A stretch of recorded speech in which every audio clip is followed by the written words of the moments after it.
बानी हम अनपढ़ तू बाड़ू इंटर पास एतने तू काम क द एगो हमर खास एतने तू काम क द एगो हमर खास बानी हम अनपढ़ तू बाड़ू इंटर पास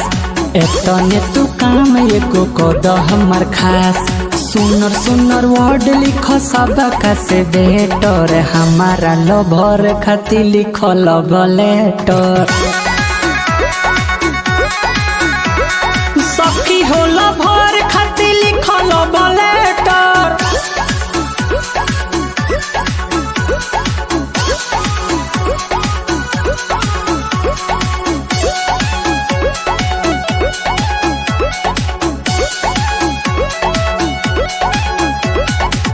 लकड़ी बिने हम गईने फुलवरिया ओही जा लड़ गईल उनसे नजरिया